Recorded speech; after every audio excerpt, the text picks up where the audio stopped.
ಜಾಸ್ತಿ ಮಾಡ್ತಾ ಇರ್ತೀನಿ. ಇವತ್ತು ಸ್ವಲ್ಪ ಗೋಧಿ ಪಾಯಸ ಬೇರೆ ತರ ಮಾಡೋಣ ಅಂತ ಮೆಸೇಜ್ ಮಾಡಿದ್ರು ಇನ್ಸ್ಟಾಗ್ರಾಮ್ ಅಲ್ಲಿ ಕೂಡ.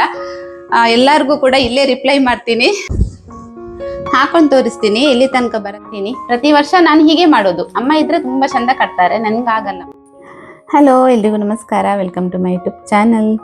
ಇವತ್ತು ಶ್ರೀಕೃಷ್ಣ ಜನ್ಮಾಷ್ಟಮಿ ಸ್ಪೆಷಲ್ ಡೇ ಅಂತಲೇ ಹೇಳ್ಬೋದು. ಇವತ್ತಿನ ದಿನಾನ ಬೆಳಿಗ್ಗೆ ಬೇಗ ಎದ್ದು ಮನೆಯೆಲ್ಲ ಕ್ಲೀನ್ ಮಾಡಿಬಿಟ್ಟು ಹಾಗೆ ಫ್ರೆಶ್ ಅಪ್ ಆಗಿ ಆದ್ವಿ ರಂಗೋಲಿ ಹಾಕಿದ್ಲು. ಹೊಸ್ತಿಲಿನ ರಂಗೋಲಿ ಕೂಡ ಇವತ್ತು ಆದ್ವಿನೇ ಹಾಕಿದ್ಲು. ಅದೊಂದು ಕೆಲಸ ನನಗೆ ಈಸಿ ಆಯ್ತು ಅಂತಲೇ ಹೇಳ್ಬೋದು. ಇಬ್ಬರು ಕೂಡ ಸ್ನಾನ ಎಲ್ಲ ಮುಗಿಸಿ ಹಾಗೆ ದೇವ್ರ ಪೂಜೆನ ಮಾಡ್ತಾ ಇದ್ದೀನಿ. ಬೆಳಿಗ್ಗೆ ಒಂದ್ಸಲ ಹಸ್ಬೆಂಡ್ ಪೂಜೆ ಮಾಡಿದ್ರು, ನಂತರ ಇವತ್ತು ನನಗೆ ಕೂಡ ಪೂಜೆ ಮಾಡಬೇಕು ಅಂತ ಅನ್ನಿಸ್ತು. ಸೊ ಹಾಗಾಗಿ ಸ್ನಾನ ಎಲ್ಲ ಆದ ನಂತರ ದೇವ್ರ ಪೂಜೆನ ಮಾಡ್ತಾ ಇದ್ದೀನಿ. ಹಾಗೆ ದೇವರಿಗೆ ದೀಪ ಎಲ್ಲ ಹಚ್ಚಿ ಆದ ನಂತರ ಇಲ್ಲಿ ಕೃಷ್ಣಾಯ ವಾಸುದೇವಾಯ ಹರಯೇ ಪರಮಾತ್ಮನೇ ಪ್ರಣತ ಕ್ಲೇಶ ನಾಶಾಯ ಗೋವಿಂದಾಯ ನಮೋ ನಮಃ ಅನ್ನೋ ಮಂತ್ರನ 108 ಸಲ ಇವತ್ತಿನ ದಿನ ಹೇಳಿದ್ರೆ ತುಂಬ ಒಳ್ಳೆಯದು ಅಂತ ಕೇಳಿದ್ದೆ. ಸೊ ಅದನ್ನು ಹೇಳ್ತಾ ಇದ್ದೀವಿ. ಭಗವದ್ಗೀತೆಯಲ್ಲಿ ಕೂಡ ಈ ಶ್ಲೋಕನ ಹೇಳಿದರೆ ತುಂಬ ಒಳ್ಳೆಯದು ಅಂತ ಅದರಲ್ಲಿ ಕೂಡ ಮೆನ್ಷನ್ ಮಾಡಿದ್ದಾರೆ. ಸೊ ಹಾಗಾಗಿ ಇವತ್ತಿನ ದಿನ ಹೇಗೂ ಸ್ಪೆಷಲ್ ಡೇ ಆದ್ದರಿಂದ, ಶ್ರೀಕೃಷ್ಣ ಹುಟ್ಟಿದ ದಿನ ಆದ್ದರಿಂದ ಇವತ್ತು ನಾನು ಮತ್ತು ಆದ್ವಿ ಸೇರಿಬಿಟ್ಟು 108 ಸಲ ಈ ಮಂತ್ರನ ಪಠಿಸಿದ್ವಿ. ಹಾಗೆ ಪೂಜೆ ಎಲ್ಲ ಆದ ನಂತರ ಇಲ್ಲಿ ಇವಾಗ ತಿಂಡಿ ಪುಳಿಯೋಗರೆ ಮಾಡಿದೆ. ಇವತ್ತು ಬೆಳಿಗ್ಗೆ ಸ್ವಲ್ಪ ಬೇಗ ಆಗುತ್ತಲ್ವ ಅಂತ ಅಂದ್ಬಿಟ್ಟು ಅದನ್ನೇ ಮಾಡ್ಕೊಂಡಿದ್ದೆ. ತಿಂಡಿ ಎಲ್ಲ ತಿಂದಾದ ನಂತರ ಮಧ್ಯಾಹ್ನದ ಅಡುಗೆ ಕೆಲಸನ ಶುರು ಮಾಡ್ಕೊಂಡಿದ್ದೀನಿ. ನಮ್ಮ ಕಡೆ ಜನ್ಮಾಷ್ಟಮಿ ಅಂತ ಹೇಳಿದರೆ ಸ್ವಲ್ಪ ಸ್ಪೆಷಲ್ ಆಗಿ ಅಡುಗೆಗಳನ್ನು ಮಾಡ್ತಾರೆ. ಕೆಲವೊಬ್ಬರು ತುಂಬ ಐಟಮ್ ಮಾಡ್ತಾರೆ.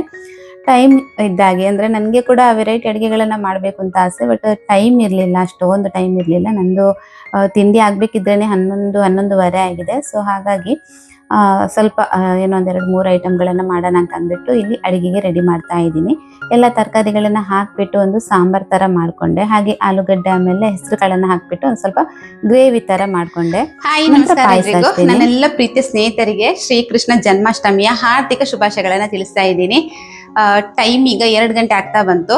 ಹಾಗೆ ಅಡುಗೆ ಕೆಲಸ ಮುಗಿಸ್ಕೊಂಡಿದ್ದೀನಿ. ಸಿಂಪಲ್ ಆಗಿ ಅಡುಗೆನ ಮಾಡ್ಕೊಂಡಿದ್ದೀನಿ. ಇವತ್ತು ನಾವು ಪ್ರತಿ ವರ್ಷ ಶ್ರೀಕೃಷ್ಣ ಜನ್ಮಾಷ್ಟಮಿ ದಿವಸ ಮಧ್ಯಾಹ್ನ ಹಸ್ಬೆಂಡ್ ಕೂಡ ಮನೆಗೆ ಬರ್ತಾ ಇದ್ರು.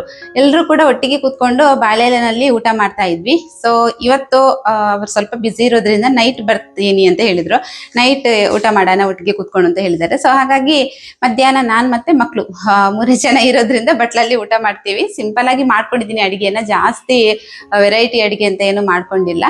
ಸೊ ಸಿಂಪಲ್ ಆಗಿ ಮುಗಿಸ್ಕೊಂಡಿದ್ದೀನಿ. ಹಾಗೆ ಕೆಲಸ ಮುಗಿಸಿ ಟೆಂಪಲ್ ಹೋಗ್ಬೇಕು ಅಂತ ಅಂದ್ಬಿಟ್ಟು ಪ್ಲಾನ್ ಮಾಡ್ಕೊಂಡಿದ್ವಿ. ಅದು ಆಗಿಲ್ಲ ಹೋಗೋದಕ್ಕೆ. ಯಾಕಂತ ಹೇಳಿದ್ರೆ ಕೆಲಸ ಮುಗಿಬೇಕಿದ್ರೇನೆ ಇಷ್ಟೊತ್ತಾಯ್ತು. 2:15 ಗಂಟೆ ಊಟ ಮುಗಿಬೇಕಷ್ಟೇ.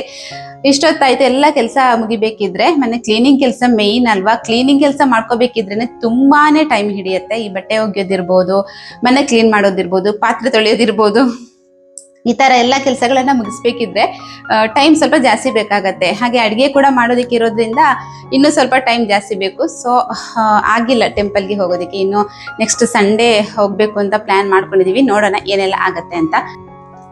ಹಾಗೆ ಇವತ್ತಿನ ಅಡುಗೆ ಏನಂತ ಹೇಳಿದ್ರೆ ಇಲ್ಲಿ ಸೌತೆಕಾಯಿ, ನುಗ್ಗೆಕಾಯಿ ಎಲ್ಲ ಹಾಕ್ಬಿಟ್ಟು ಒಂದು ಸಾಂಬಾರು ಥರ ಮಾಡ್ಕೊಂಡಿದ್ದೀನಿ. ಆಮೇಲೆ ಪಾಯಸ ಗೋಧಿ ಪಾಯಸ ಮಾಡ್ಕೊಂಡಿದ್ದೀನಿ ಇವತ್ತು. ಯಾವಾಗಲೂ ಹೆಸರುಬೇಳೆ ಪಾಯಸ ಮಾಡ್ತಾ ಇರ್ತೀನಿ ನಾನು. ಹೆಸರುಬೇಳೆ ಸಬ್ಬಕ್ಕಿ ಎಲ್ಲ ಹಾಕ್ಬಿಟ್ಟು ಪಾಯಸ ಜಾಸ್ತಿ ಮಾಡ್ತಾ ಇರ್ತೀನಿ. ಇವತ್ತು ಸ್ವಲ್ಪ ಗೋಧಿ ಪಾಯಸ ಬೇರೆ ಥರ ಮಾಡೋಣ ಅಂತ ಅಂದ್ಬಿಟ್ಟು ಗೋಧಿ ಪಾಯಸ ಮಾಡ್ಕೊಂಡಿದ್ದೀನಿ. ಹಾಗೆ ಇನ್ನು ಇದು ಹೆಸರು ಕಾಳು ಮತ್ತೆ ಬಟಾಟೆ ಹಾಕ್ಬಿಟ್ಟು ಸ್ವಲ್ಪ ಗಟ್ಟಿ ಗ್ರೇವಿ ಥರ ಮಾಡ್ಕೊಂಡಿದ್ದೀನಿ. ನನ್ನ ಹಸ್ಬೆಂಡ್ಗೆ ತುಂಬ ಇಷ್ಟ ಇದು. ನಮಗೆಲ್ಲ ಸ್ವಲ್ಪ ಅಷ್ಟಕ್ಕಷ್ಟೇ, ನನಗಂತೂ ಇಷ್ಟ ಇಲ್ಲ ಈ ಥರ ಆಲೂಗಡ್ಡೆ ಆಮೇಲೆ ಹೆಸರು ಕಾಳನ್ನು ಹಾಕಿ ಮಾಡಿದ ಗ್ರೇವಿ ಅಷ್ಟು ಇಷ್ಟ ಇಲ್ಲ. ನನ್ನ ಹಸ್ಬೆಂಡ್ಗೆ ತುಂಬ ಇಷ್ಟ. ಸೊ ಅವರಿಗೋಸ್ಕರ ಅಂತ ಅಂದ್ಬಿಟ್ಟು ಸ್ವಲ್ಪನೇ ಮಾಡ್ಕೊಂಡಿದ್ದೀನಿ ಅಷ್ಟೇ, ಇನ್ನೇನು ಜಾಸ್ತಿ ಮಾಡ್ಕೊಂಡಿಲ್ಲ. ಆಮೇಲೆ ರೈಸ್, ನಂತರ ಹಪ್ಪಳ, ಇಷ್ಟೇನೆ ಇವತ್ತಿನ ಅಡಿಗೆ. ಸಿಂಪಲ್ ಆಗಿ ಮಾಡ್ಕೊಂಡಿದ್ದೀನಿ ನೈಟ್. ಹಾಗೆ ಬೆಳಿಗ್ಗೆ ಒಂದು 7:30 ಗಂಟೆಗೆ ಹಿಟ್ಟನ್ನು ರುಬ್ಬಿಟ್ಟು ಹುದುಗೋದಕ್ಕೆ ಅಂತ ಅಂದ್ಬಿಟ್ಟು ಇಟ್ಕೊಂಡಿದ್ದೀನಿ.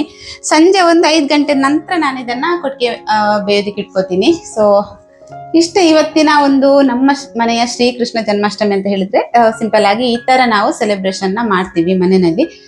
ನಮ್ಮ ಸೈಡಲ್ಲಿ ಎಲ್ಲರೂ ಕೂಡ ಇದೇ ತರ ಮಾಡ್ತಾರೆ. ಮನೆಯಲ್ಲಿ ಒಂದು 2-3 ಐಟಮ್ ಅಡಿಗೆಗಳನ್ನೆಲ್ಲ ಮಾಡಿಬಿಟ್ಟು ಪಾಯಸ ಮಾಡ್ತಾರೆ. ಹಾಗೆ ದೇವರಿಗೆ ಪೂಜೆ ಮಾಮೂಲಿಯಾಗಿ ಮಾಡೋದಿದ್ದೇ ಇರತ್ತಲ್ವಾ. ಸಾಧ್ಯ ಆದ್ರೆ ಟೆಂಪಲ್ಗೆ ಹೋಗ್ತಾರೆ ಕೆಲವೊಬ್ರು. ಇಲ್ಲ ಅಂತ ಹೇಳಿದ್ರೆ ಮನೆಯಲ್ಲಿ ಅಡುಗೆ ಮಾಡಿಬಿಟ್ಟು ಫ್ಯಾಮಿಲಿ ಜೊತೆ ಕೂತ್ಕೊಂಡು ಊಟ ಮಾಡ್ತಾರೆ. ಈ ತರ ಇರತ್ತೆ. ಓಕೆ, ಇವಾಗ ಟೈಮ್ ಆಯಿತು, 1:02 ಗಂಟೆ. ಹಾಗೆ ಊಟ ಮುಗಿಸ್ಕೋಬೇಕು. ಊಟ ಮುಗಿಸಿ ಆಮೇಲೆ ಲಾಗ್ನ ಕಂಟಿನ್ಯೂ ಮಾಡ್ತೀನಿ.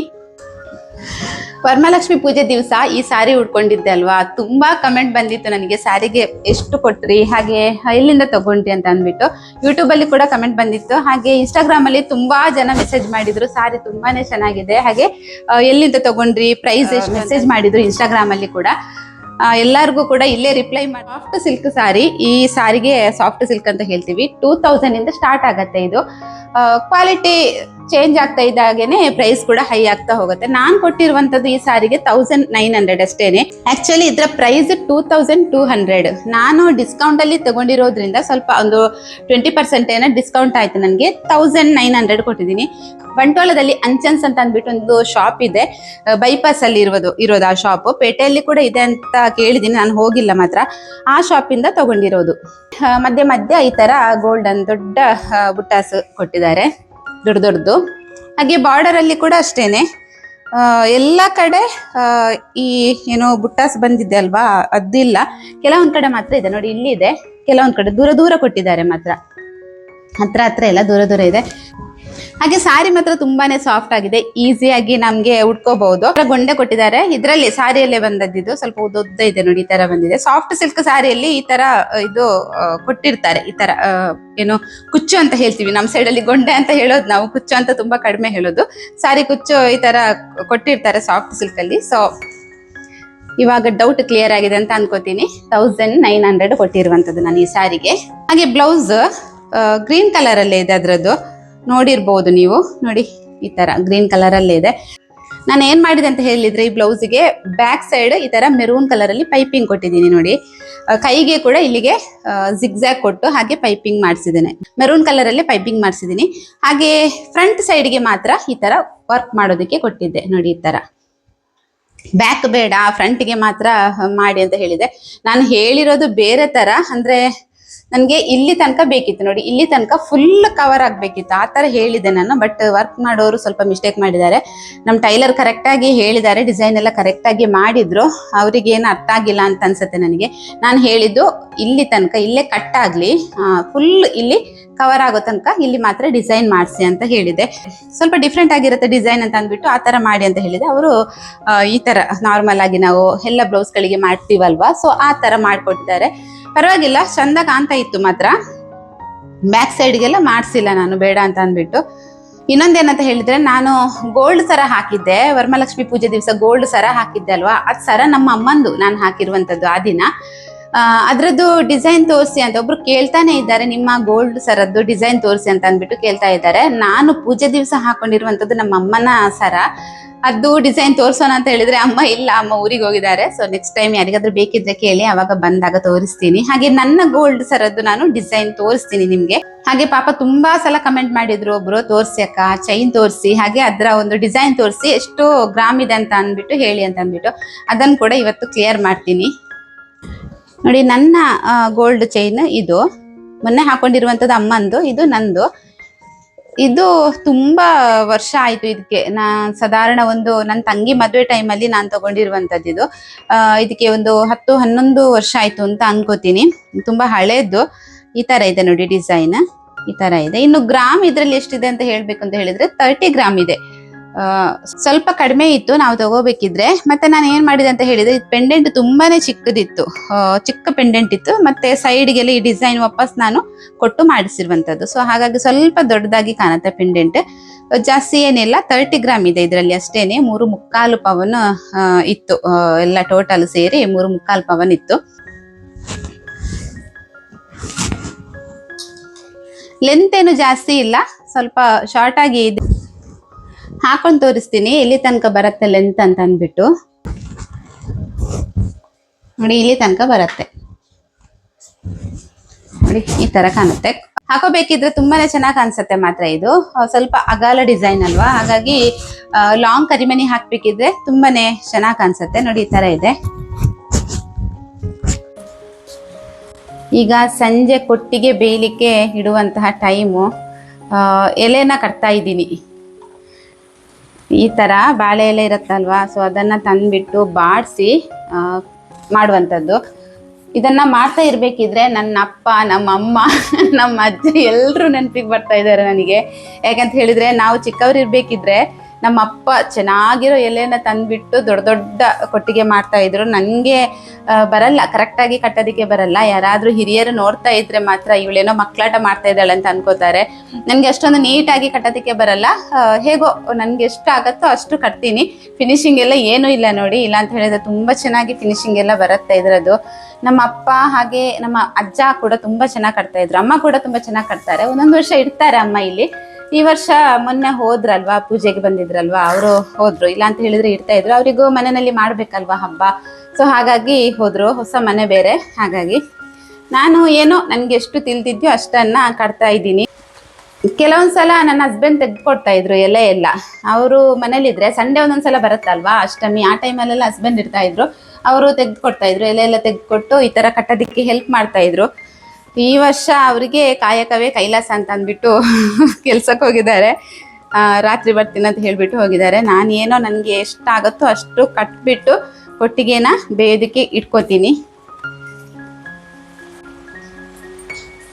ನೋಡಿ, ಈ ಎಲೆ ಏನಿದೆ ಉದ್ದಕ್ಕೆ ಬರಬೇಕು. ಉದ್ದಕ್ಕೆ ಬಂದಾಗ ತುಂಬ ಚೆನ್ನಾಗಿ ಫಿನಿಶಿಂಗ್ ಬರುತ್ತೆ. ಇದು ಒಂದು ಲೈನಿಂದ ಈ ಥರ ಸ್ಟಾರ್ಟ್ ಮಾಡ್ತೀವಲ್ವಾ, ಈ ರೀತಿ ಬರಬೇಕು. ಲೆಕ್ಕದಲ್ಲಿ ಈ ರೀತಿ ಬರಬೇಕು ನೋಡಿ, ಈ ರೀತಿ ಬರಬೇಕು. ನಂದು ಬರಲ್ಲ, ಅದೇನೇನೋ ಆಗಿ ಹೋಯ್ತು. ಸೇಮ್ ಮಕ್ಕಳಾಟ ಆಡ್ದಾಗೆ ಆಗಿದೆ ಇದು. ಮಕ್ಕಳು ಏನು ಗೊತ್ತಿಲ್ಲದೆ ಇರೋ ಮಕ್ಕಳೆಲ್ಲ ಕಟ್ತಾರಲ್ವಾ, ಆ ಥರ ಆಗಿದೆ ನೋಡಿ. ಇದು ಈ ಥರ ಎಲ್ಲ ಬರಬಾರ್ದು, ಇದು ಕ್ಲೀನ್ ಆಗಿ ಫಿನಿಶಿಂಗ್ ಬರಬೇಕು. ಬಟ್ ನನಗಾಗಲ್ಲ, ಎಷ್ಟಾಗತ್ತೋ ಅಷ್ಟು ಮಾಡ್ತೀನಿ. ಪ್ರತಿ ವರ್ಷ ನಾನು ಹೀಗೆ ಮಾಡೋದು. ಅಮ್ಮ ಇದ್ರೆ ತುಂಬ ಚಂದ ಕಟ್ತಾರೆ, ನನ್ಗಾಗಲ್ಲ ಮಾತ್ರ. 6 ಕೊಟ್ಟಿಗೆಲೆನ ಕಟ್ಟಿದ್ದೀನಿ. ಅಕ್ಕಿ ಕೂಡ ಸ್ವಲ್ಪ ಹಾಕೊಂಡಿರೋದು. ನಾನು ಈ ವರ್ಷ ಜಾಸ್ತಿ ಅಕ್ಕಿನ ಹಾಕ್ಲಿಕ್ಕೆ ಹೋಗ್ಲಿಲ್ಲ. ಇದಕ್ಕೆ ಎಷ್ಟಾಗತ್ತೋ ಅಷ್ಟು ಹಿಟ್ಟನ್ನ ಹಾಕ್ಬಿಟ್ಟು ಆಮೇಲೆ ಹಾಗೆ ಹಿಟ್ಟನ್ನ ಫ್ರಿಜ್ಜಲ್ಲಿ ಎತ್ತಿರ್ತೀನಿ ಉಳಿದ್ರೆ. ಸೊ ಇದಕ್ಕೆ ಇವಾಗ ಹಿಟ್ಟು ಹಾಕಬೇಕು. ಈ ಎಲೆ ಇದೆಯಲ್ವಾ, ಇದನ್ನ ಈ ರೀತಿ ಒಂದು ಏನು ಚೊಂಬು ಬರುತ್ತೆ ನೋಡಿ, ಆ ಚೊಂಬಿನ ಮೇಲ್ಗಡೆ ಈ ರೀತಿ ಇಟ್ಕೋಬೇಕು. ಇದು ಗ್ರಿಪ್ಪಿಗೋಸ್ಕರ ಅಷ್ಟೇ. ನಂತರ ಹಿಟ್ಟನ್ನು ಈ ಥರ ಹಾಕೋದು.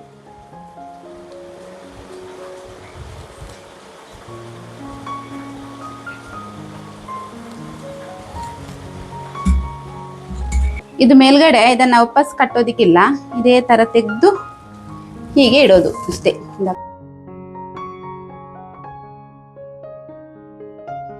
ಇನ್ನು ಇವತ್ತಿನ ವಿಡಿಯೋನ ಇಲ್ಲಿಗೆ ಎಂಡ್ ಮಾಡ್ತಾ ಇದ್ದೀನಿ. ವಿಡಿಯೋ ಇಷ್ಟ ಆದರೆ ಲೈಕ್, ಶೇರ್, ಕಮೆಂಟ್ ಮಾಡಿ. ಸಿಗ್ತೀನಿ ನೆಕ್ಸ್ಟ್ ವ್ಲಾಗಲ್ಲಿ. ಬಾಯ್.